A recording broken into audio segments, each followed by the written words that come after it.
Pa Movember je krenuo kao jedna sasvim onako igra između zezancija između dva prijatelja u pubu u Melbourneu u Australiji 2003. godine, a danas je preraslo u jednu inicijativu gdje je uključeno više od 100 država kada se kroz 11. mjesec podsjećamo i želimo podsjetiti muškarce koliko je bitno da brinu o svom muškom zdravlju sa naglaskom na karcinome prostate, tumore testisa i na mentalno zdravlje. Nažalost, u tom je kvaka. Znači, karcinom prostate u početnim fazama gotovo niti nema simptome ili su simptomi nespecifični i preklapaju se sa simptomima benigne hiperplazije prostate, pa to nekako prođe neprimjetno. A ti nekakvi simptomi preklapajući sa benignom hiperplazijom su otežano mokrenje, slab mlaz, učestalo mokrenje, mokrenje noćno, naprezanje za vrijeme mokrenja ili nekakvi poremećaj mokrenja, možemo reći, poremećaj mokrenja donjeg urinarnog trakta. Simptome karcinoma prostate ćemo primijetiti tek u poodmaklim fazama, nažalost. I upravo je to zbog toga što mi muškarce bi htjeli natjerati da se jave urologu i dok nemaju simptoma. I zato se preporuča da svaki muškarac stariji od 50 godina barem jedanput godišnje posjeti svog urologa, bez obzira imao simptome ili nemao. Znači, ako nema simptome jedanput godišnje od 50. godine nadalje, osim u slučajevima kod muškaraca koji su imali pozitivnu obiteljsku anamnezu, što znači da ako im je netko bliži oboli od karcinoma prostate, onda bi takav jedan pregled trebali raditi od 45. godine pa nadalje. Naravno, ako imaju simptome, onda će se javiti i ranije. Znači, svaki muškarac od 50. godine pa nadalje bi trebao ići jedanput godišnje urologu na pregled, bez obzira da li ima simptome. Ako ima simptome, onda naravno trebao bi taj pregled napraviti i prije. Osim u slučajevima kod muškaraca koji imaju pozitivnu obiteljsku anamnezu, što znači da ako je imao nekog bližeg oboljelog od karcinoma prostate, onda taj prvi pregled treba već obaviti sa 45 godina. Ne, to su potpuno dvije različite bolesti. Benigna hiperplazija prostate je dobroćudno povećanje prostate. Znači, prostata je organ koji raste cijeli život. I svaki muškarac će imati problema s prostatom ako dovoljno dugo živi. Znači, već negdje možemo očekivati od 50. godine nekakve simptome zbog povećanja prostate, jer je anatomija je takva da prostata se nalazi ispod mjehura i pritišće samo mokraćnu cijev i time onda otežava mokrenje. Dok je karcinom prostate u stvari zloćudna bolest i ona može dati metastaze. Benigna hiperplazija ne može dati metastaze. Znači, rak prostate je definitivno jedan od najčešćih karcinoma kod muškaraca, a od ostalih bolesti koje bi trebalo još izdvojiti su benigna hiperplazija prostate, koju smo već spomenuli, i prostatitisi, koji mogu biti akutni i kronični. Znači, to su jedne od najčešćih bolesti kod muškaraca vezane za prostatu. Kod žena su češće uroinfekcije samo zbog takve anatomije.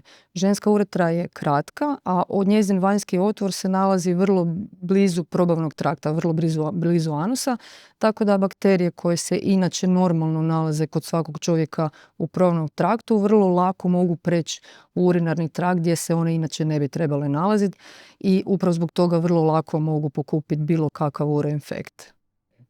Znači, kod žena koje imaju česte uroinfekcije, jedan od najčešćih rizičnih faktora je u stvari spolni odnos. Prvo, kod takvih pacijentica bi trebalo dati jednu profilaksu, u smislu antibiotsku profilaksu gdje se daje smanjena doza antibiotika kroz jedan dulji period, kroz 6 mjeseci pa čak možda i dulje, kako bi se smanjio broj bakterija i onda su manje šanse da bi se mogao dogoditi jedan akutni uroinfekt. Znači, jedna dulja profilaksa antibiotska i higijensko-dijetetske mjere. To je već poznato. Znači, pijenje puno tekućine, piti tekućinu prije planiranog spolnog odnosa, pomokrit se nakon odnosa, higijena, više se tuširat, ne se kupat, pamučni donji veš. Međutim, to su sve nekakve mjere koje vrlo često pacijentice i same već znaju i paze na to, ali uroinfekcije se i dalje događaju. Upravo zbog toga se preporuča jedna dulja profilaksa antibiotska kroz dulji period. Znači, postoje dvije vrste inkontinencije. Jedna je stresna, a jedna je urgentna. Može biti i miješana između ove dvije. I to računamo kao dvije različite, potpuno različite bolesti. Uzrok je drugačiji, a i liječi se skroz drugačije. Znači, ako imamo stresnu inkontinenciju, to je takozvana anatomska i javlja se kod starijih žena ili žena koje su višerodke, koje su više puta vaginalno rađale. Tu dolazi do popuštanja mišića dna zdjelice. I u trenutku kada dođe do povišenog abdominalnog tlaka, na primjer, to se dešava kada se pacijentica nakašlje, onda joj pobjegne urin. Ili ako nešto teže fizički radi, u tom trenutku ti mišići dna zdjelice koji su malo popustili, atrofirali s godinama, više ne mogu držati taj mjehur i onda on malo popusti i pobjegne par kapi urina. Ta inkontinencija se u prvom redu pokuša riješiti konzervativno, odnosno Kegelovim vježbama. To su posebne vježbe za jačanje mišića dna zdjelice. I ako su pacijentice dovoljno uporne i vježbaju redovito, znači svaki dan 15 minuta kroz 6 mjeseci, i ako pravilno rade te vježbe, može se primijetiti nekakav pomak u 6 mjeseci. Međutim, vrlo često one to ili ne znaju kako se izvodi, ili vrlo često ih se pusti da one to rade same, a bilo bi poželjno da to rade u sklopu fizikalne medicine, onda tu nemamo nekakvih rezultata. Ako rezultati nakon tih Kegelovih vježbi izostanu, onda postoje razne kirurške opcije. Ne, to je ono šteta. Vani imaju te grupne vježbe, imaju čak i vježbe preventivne kod žena koje planiraju roditi, pa da to poznato ono kad žena rodi. Ono nekakvih godinu dana, stvarno zna se kod većine žena, samo što žene ne pričaju o tome, dogodi se ta stresna inkontinencija. One stvarno budu ono jadne, isfrustrirane, tužne, jer se niko ne bavi s tim, niko o tome ne priča.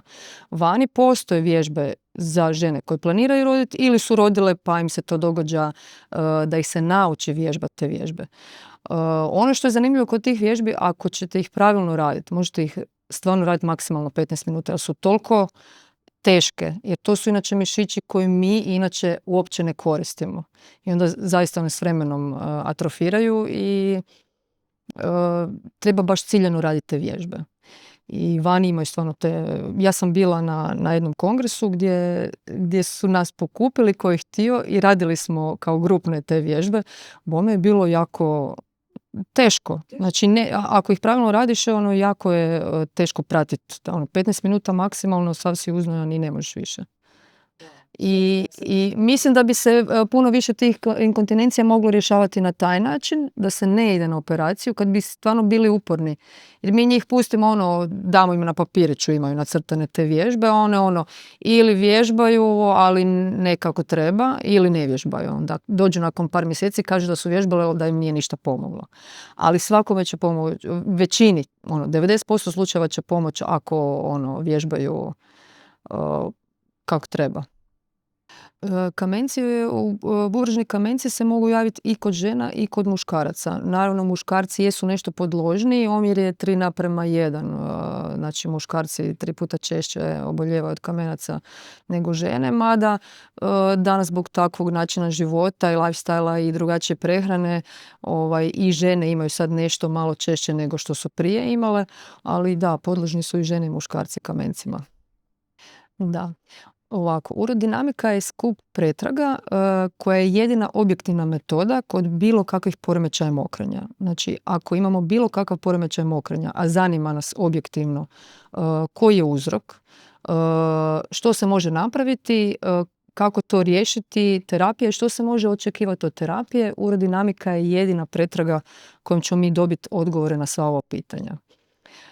Znači, tu na urodinamiku mogu doći svi pacijenti koji imaju bilo kakve poremećaje s mokrenjem. Od inkontinencije do poteškoća s mokrenjem u smislu da ne mogu mokriti, odnosno retencija. I svi pacijenti koji su nepokretni u kolicima i imaju ozljede kralježnice.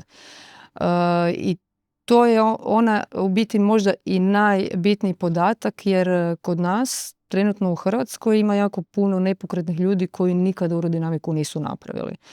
A zašto je ona bitna? Bitna je zbog toga što većina tih pacijenata kad s vremenom razviju visok tlak u mjehuru, koji s vremenom može ugroziti bubrege, odnosno može dovesti do bubrežne insuficijencije i dovesti pacijenta na dijalizu.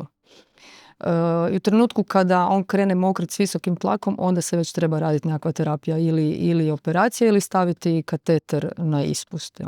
Znači, da bi spriječili bolesnike nepokretne koji su u kolicima da završe još i na dijalizi, potrebno je pratiti povremeno sa urodinamikom. Također, kod muškaraca kod kojih se planira operacija prostate, benigne hiperplazije prostate, preporuča se također napraviti urodinamiku, jer kod njih se, dok se ne napravi urodinamika, ne zna da li oni ne mokre zbog prostate ili zbog slabog mjehura. Znači, ako je mjehur slab, onda operacija prostate im neće poboljšati njihovo mokrenje. Tako da s tom pretragom možemo zaključiti da li taj pacijent treba ići na operaciju ili ne. Pa dosta ljudi se ovako boji ili čitaju na internetu svakakve informacije. Pregled nije uopće bolan, nije čak niti neugodan, možda je samo to nekakav strah od nepoznatog. Znači, stavlja se jedan skroz tanki kateter u mjehur i jedan kateter u debelo crijevo. Mjehur se puni sa vodom i za vrijeme dok se puni mjehur mjere se tlak u mjehuru s kojim mi onda možemo zaključiti u čemu je problem i koji je uzrok. Znači, nije ništa bolno, nije ništa nelagodno, pacijenti cijelo vrijeme pričaju s nama, oni su budni i pričaju s nama, daju nam informacije koje mi želimo znati za vrijeme punjenja i za vrijeme pražnjenja mjehura. Tko najčešće mora obaviti ovaj pregled? Znači, možemo uputiti sve pacijente, najčešće su to pacijentice sa inkontinencijom, bilo stresna, bilo urgentna, pogotovo nekakve inkontinencije koje su nejasne, koje su komplicirane, gdje nam nije jasno da li se radi o urgentnoj ili stresnoj inkontinenciji, da znamo da li ta pacijentica za operaciju ili nije. Kod pacijentica koji su već operirane zbog stresne inkontinencije, a i dalje im bježi urin. Zatim, radi se kod svih muškaraca kod kojih se planira operacija benigne hiperplazije prostate i kod svih neuroloških bolesnika koji imaju razne poremećaje mokrenja. A pogotovo bi tu izdvojila pacijente koji su nepokretni, koji su u kolicima i inkontinentni su. Kod njih je to vrlo važno kako bi na vrijeme otkrili da li je kod njih se pojavio visok tlak u mjehuru, jer onda moramo nešto poduzeti da ne bi završili na dijalizi.